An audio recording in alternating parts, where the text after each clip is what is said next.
Yo, what is up, guys? This is Troy D from the Troy D 24/7 Mall channel, your source for on point and no hype reviews. We are back at it again, everybody. We are back with another fragrance review right here, guys, on my final day off. Yep, I'm going back to work, guys. And today I will be talking about a fragrance that's coming out of the house of Sospiro. And Sospiro lately has been releasing some pretty good bangers, guys. But this one is quite interesting because this comes from their Erba line. And of course, when you talk about Erba Pura, Erba Gold, I mean, all you can think of is really good stuff. But this one in particular, I got a mixed bag of reviews, and I cannot wait to address everything about this fragrance on this review. Let's get it. Now, before I continue, please do not forget to like and subscribe, guys. Okay, liking, subscribing, and watching the ads is a great big deal to this channel, especially that we are headed towards 22,000 subscribers. So please continue all your support, guys. Enjoy my over 700 no hype videos. And, like, subscribe, comment, whatever you want, guys. Share these videos to your friends who might want to find out about these fragrances before spending their hard-earned money. So thank you very much. And the fragrance that we'll be talking about today is none other than Sospiro Erba Oud. Yes, Sospiro Erba Oud. This fragrance right here, I got so curious about it. It came out back in 2022, guys, but actually I didn't know about it until like this year. And I mean, this makes sense as Sospiro is a growing company, at least the reboot of Sospiro, and they are truly taking advantage of the Erba line. They just released Erba Leather, I believe, and then there's Erba Oud. There was an Erba Pura Magica, which I actually compared to the OG Erba Pura, and I liked the Sospiro version better. So it makes sense for them to actually blow up this line, this Erba line, because there's really a lot of fans of this. Now, Oud, though, that's the thing. Oud is not really like, something that is, predominantly loved by many. It's actually a very challenging note depending on what type of oud you get. And this one right here, what really made me want to try it was the slew of bad reviews, one after the other, guys. If you go to Fragrantica, if you want to get a good laugh about negative reviews, you will see it right there. People talking about this one smelling like poop or cat poop or cow poop or whatever poop. It's all in there, and it actually made me laugh that, I wanted to revisit this fragrance and review it fairly, because on the other token, there are also some people saying that this fragrance is pretty good. Now, knowing Sospiro, I don't think that they will make a fragrance that is that bad, all right? That they will make a fragrance that doesn't have any redeeming qualities, even if it is an oud fragrance that others might find challenging. The only problem is that when it comes to the Erba line, really, you're gonna draw in a lot of mainstream people, a lot of people that probably have never smelled animalic or leathery oud in their lives, and this is probably the result. Okay, so when I looked at the reviews, I felt that it was gonna be that way. And so here we are today, guys. I'm gonna talk about it from both a mainstream point of view as well as, someone that has tried a lot of the real deal animalic leather type oud fragrances in this bunch. Cannot wait to talk about this right here. Let's go spray Erba Oud right now.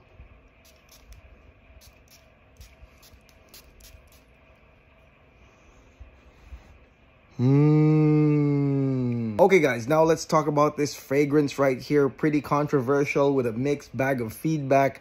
Sospiro Erba Oud. Now, this fragrance right here starts with something quite familiar, and that is basically your lemony citrusy notes going into fruity notes, something that Erba Pura, Erba Gold, the whole Erba line, maybe, I haven't tried Erba Leather, is really known for the fruity notes. But this one, I really quite like it because you have a nice initial blast of lemon, some citruses here, and then of course you're gonna get the dominant orange that sets up the fruitiness eventually later. But really, in the immediate intro of this fragrance, it's gonna be a strong lemony citrusy blast with some orange, guys. All right, and orange is a well-known note that goes from, a nice uplifting citrusy blast to something warming. So that's kind of like the setup to the latter notes, guys. Now, the thing about this citrusy intro is that it doesn't actually last that long. I would say at the most 10 to 15 minutes, because eventually the latter fruity notes eventually envelope this citrusy blast. So it's kind of like just like an immediate like mood enhancing citrusy blast that you get. Again, the orange bridges into the other fruity notes. Now instantaneously though, you will get the oud, all right? And let me tell you all, this oud is not Tom Ford oud wood. This is not some mainstream oud like Mizensier's Perfect Oud.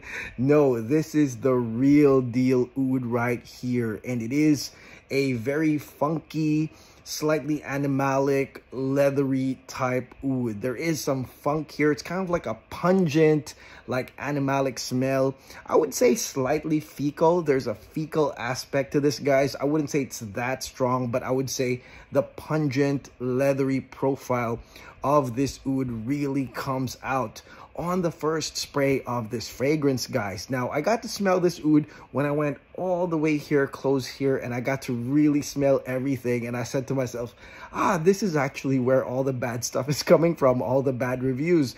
However, when you actually spray this fragrance like this, like full wear and everything, the oud is actually, I would say, 20 to 30% out of the 100% of the strength, guys, and 70% to 80% of the strength is going to be your fruity notes. So that is one thing I can say. Although it is there, although it is kind of funky and animalic and pungent and leathery, guys, the oud seems like a very minor but prominent note right here in terms of the strength. The wallop of fruity notes is really what dominates the airspace, at least in the beginning, guys, when you smell this intro. Now, again, like I said, the citrusy aspect of this fragrance does not last too long. Again, it's a minor, really quick, like mood enhancing start, but eventually all of this transitions into the orange that transitions eventually to your warming fruity notes. Actually, orange is one of them, but one of the chief warming fruity notes that's here is gonna be peach, guys. All right, so peach also comes out right here in the mid, guys, as a warming fruity note. You're also gonna get some balancer notes of melon and apple, really to add kind of like a balancer fruity note right here that is not warming. But make no mistake, orange and peach, these are the warming fruity notes of this scent. Now, here's the thing that maybe not so many people are talking about, guys, that I really find very prominent here is the suede leather feel of this oud, and it is a very prominent suede leather feel, or maybe that's even a suede leather accord placed here with the oud, because yes, the oud is quite animalic and pungent. Again, more of like a weaker one compared to the strength of the very strong fruity elements, guys. But the thing that comes with it though is also the suede aspect, and this is actually kind of copied by oud fragrances that have cypriol oil or davana. You kind of get this suede comforting, almost cashmere blanket as well here in this fragrance, and that is part of, I think, either a suede leather accord or the oud itself, guys. All right, so the oud, like I said, is part animalic, part pungent, but the suede leather part really comes out here in this fragrance pretty much on the 30-minute mark, and it accompanies the warming peachy notes, the warming orange, the warming fruity notes, the envelope, like I said. So it does make sense, guys. All right, the transitions into this fragrance into the mid totally makes sense to me. Now, another key note that they placed here is going to be saffron. All right, saffron is a well-known spicy note, warm and spicy note that is in basically a lot of rose oud fragrances or fruity oud fragrances, and it is placed here again to match that gradient, that warming gradient. Add some saffron spice here and you've got a very likable transition. So it's not all animalic. Like I said, the addition of the saffron, the addition of the fruity notes basically take that pungent animalic part down, and actually most of what you will be smelling with this oud is going to be suede and leather, guys. Again, very slightly animalic, especially with the entrance of saffron, guys. Okay, so suede, saffron, for a lot of y'all that actually own a lot of oud fragrances that are really on the niche level. I'm sure a lot of y'all are very familiar with this whole deal, suede leather oud with saffron, and usually this combination comes with raspberry, right? But instead of raspberry, like I said, it's a cocktail. It's a cocktail of different fruity notes that I think is really nice. It really reminds me of the Erba formula, guys, with your melon, with your apple, and with your orange. I mean, it's all in here. The nice fruit cocktail of the Erba line, it's right here instead of like just one tart berry, you know, like that's in other high-end oud fragrances, guys. So I quite like it. This is a transition that absolutely makes sense with the suede feels, the saffron, the warming peach, and like I said, it's really, really nice with the nice aura of the fruits. And let me tell you all about initial sillage and projection. This one is actually strong, all right? And I mean, I'm not really surprised. This is part of the Erba line. You're gonna get a huge aura scent on the projection of the fruity notes. So it's not the animalic oud that projects, it's actually the fruity notes. It's the suede. And this one also has draw-in properties from the saffron. And again, that animalic part is almost like really a personal part, you know, to me, at least that's how it smells. And really the interesting thing was, you know, when I was around my wife and my daughter, and like I said, my wife is my oud meter, she can smell that from far away and she'll usually say like, what is that? It's so pungent. In this case, actually, my daughter didn't really detect it, and my wife only detected it after I sprayed this thing again. But really, when I was wearing it, none of them could really detect it unless I was super damn close. And, you know, you could really smell that, guys, all right? So again, for me, 70-30. All the other notes, 70%. Oud is about 30% or maybe even 20%, but add the saffron into the mix and really the animalic part gets smaller and smaller. Now, my first impression of this fragrance as an oud owner and as a lover of oud, and I'm talking about the real deal oud, not mainstream oud, I thought this was freaking nice. And also, I'm confident to say that this is a fragrance that, in my opinion, is marketed or is created for the Middle Eastern market, guys, all right? Because there is a reason why you have that pungent, animalic, leathery oud out there. I don't think this is the type of oud that will be safe to be worn in places where, you know, people have never smelled oud. I really feel like this fragrance is geared towards the Middle Eastern market, places where oud is actually accepted and well known. Everybody actually wears it. It's a thing there. And so I feel like that was my first impression. I was like, it's actually nice from an oud wearer's perspective. But I also understand if you're coming from a mainstream lover's perspective, maybe that oud can be too much for y'all. Really, if you get, you know, to smell it for the first time. Okay, now here's something important to tackle. What about the coverage? You know, what is the coverage of the animalic smells of this oud? I mean, does it last forever for the entirety of the fragrance, or does it end eventually? And what is the coverage of the envelope of fruity notes? All right, those are two things I want to tackle right here. First and foremost, let's talk about the animalic part. Again, the animalic oud is quite minor, but it is there for the wearer. Okay, again, I feel this is marketed for the Middle East. So if you are wearing this in the Middle East, it's quite important that you smell this oud, but it's not gonna be the strongest thing. Again, the enveloping sweet fruity notes are the ones that are stronger, especially when you add the spice of saffron as the draw-in as well. Now, the animalic part of the oud lasts up to 3 hours to me. All right, past 3 hours, all the other notes kind of take over, and you can barely smell this animalic pungent oud that a bunch of the mainstream people don't like. They talk about it as if it's the worst thing they've ever smelled. So it lasts up to 3 hours. Now, second question is, what about the fruity coverage? The fruits actually last up to 5, all right? Up to 5. So that is a very long coverage, and that's why it's called Erba Oud, because the fruity nature of this fragrance, the fruit cocktail concoction, that is quite strong here, mixed in again with some warming saffron and that suede. Very important to know that that suede is there. Add that to the mix though, but this fruity concoction lasts up to 5 hours.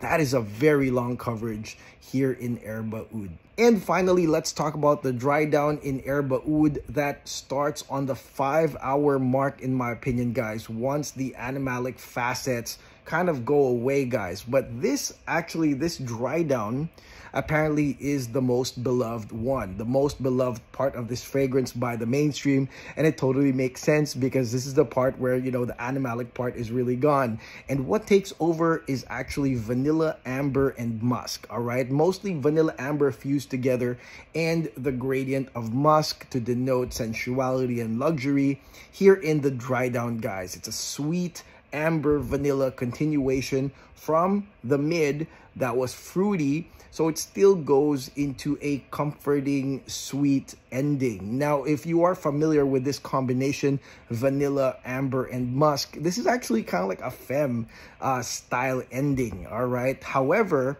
here in Erba Oud, don't forget that you still have the suede leather feel, and that continues on even at the dry down, especially the leather side, guys, okay? And that, in my opinion, balances everything to unisex or even masculine, guys. Even if it's vanilla amber musk, again, mostly seen in femme perfumes, leather though, and suede and dark woods, I mean, these things are actually very prominent in the dry down of this fragrance. As a guy, I felt like it was a masculine, sweet, musky, vanilla amber ending to the fragrance right here that again starts at hour 5. Ultimately, guys, as an oud scent that will compete in the Middle East, again, I feel like this one was geared for that market.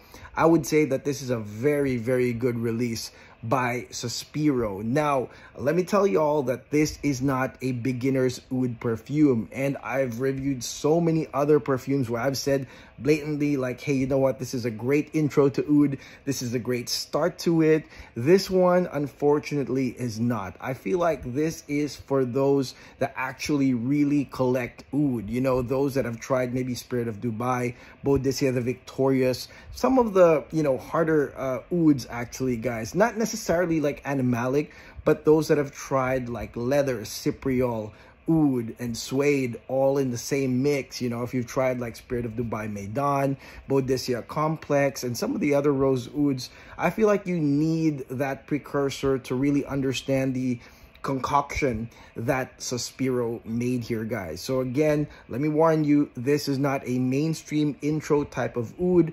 This is more of an oud lovers type of oud with that classic fruity mix, the vanilla type of ending, but with suede and leather, and of course some pungent animalic smells that is really prominent in a lot of real deal ouds, guys. All right, so again, this is for the oud lover, but from that point of view of an oud lover, I would say that this is a great scent. Usage wise, I feel like this is a Middle Eastern grabber to upscale grabber, all right, because this one is great on the mood. Okay, again, you have the aura scent, you have the strength of that, which I believe is competitive in the Middle East. The oud, although the proportion is less, is still going to be consistent. The suede, the saffron, all the strength is there, guys. And so in terms of the strength of this fragrance, I'd say it's really there. It's competitive. I like it.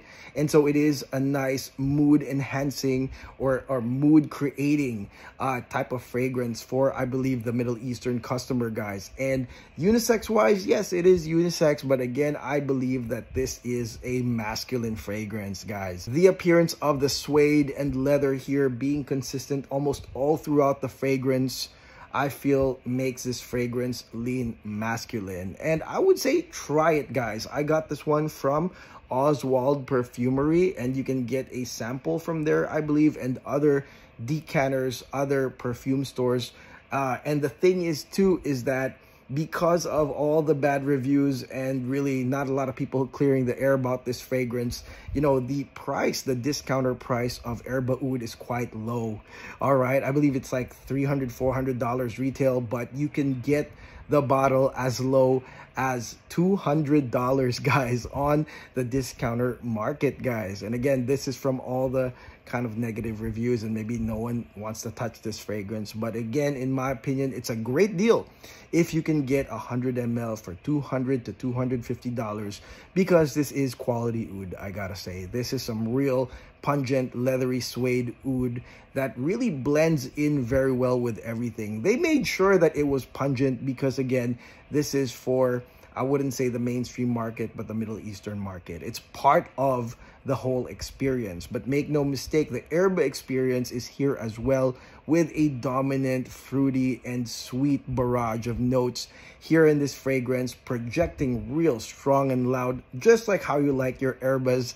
And, you know, again, ultimately, I like this scent. Our total performance on this fragrance is more than 12 hours, okay? There's a reason why the dry down starts in hour 5, is because the notes are thick and strong, and they will last you more than 12 hours, guys. So again, I gave you the coverage of everything, the fruity notes coverage, the animalic coverage. Total performance is 12 hours plus on this Erba Oud. Ultimately, this scent, the name itself is quite appropriate. Erba Oud. It's the Erba fruitiness and sweetness, that huge wallop and performance that the Erba line is well known for. And they didn't bend over backwards for the mainstream, but instead they made a genuine oud fragrance, guys. All right, so this is a must try, especially for those that like oud or oud with suede leather fruity concoctions. I know there's a lot of y'all out there that like this. I would say this is worth a decant, a try, a test. And of course, weather-wise, you're looking at, you know, fall, winter. But again, of course, you can wear this in the Middle East anytime, anywhere, even in, you know, 100-degree weather. But for me personally, I would wear this during the fall winter season, because a lot of the notes here, the warming notes, the suede, the envelope, the hug, the musk, it's here for that fall winter type comfort. So if you ever get to travel to Qatar, Dubai, Riyadh during the fall winter season, this is a great fragrance. Again, if you can get it at $200, what a great deal on this. What a great fragrance to bring during those types of weather conditions. And that is it. That is my no hype review on Sospiro's Erba Oud. Man, I'm glad I tried this one. I don't regret trying this one and reviewing this one, because it was really funny seeing all the mainstream people really get upset with this and, you know, giving this fragrance negative reviews. I mean, at least for me, if I don't do no hype reviews, I also do types of reviews where let's see if there's justification for the hate on certain fragrances. All right, that's the other side of what I do. Anyways, let me know in the comments below what y'all think of this fragrance, Sospiro Erba Oud. Have you tried it? And if you have no experience with ouds, were you quite shocked with the smell of this fragrance? Good or bad, guys, whatever, you can comment below. I mean, I just really report what I get, and I said what I said, and that is quite it, guys. All right, so let me know in the comments below what y'all think of this fragrance. And again, please do not forget to like and subscribe. I will see you guys on the next video when I return from work. God bless, take care, peace.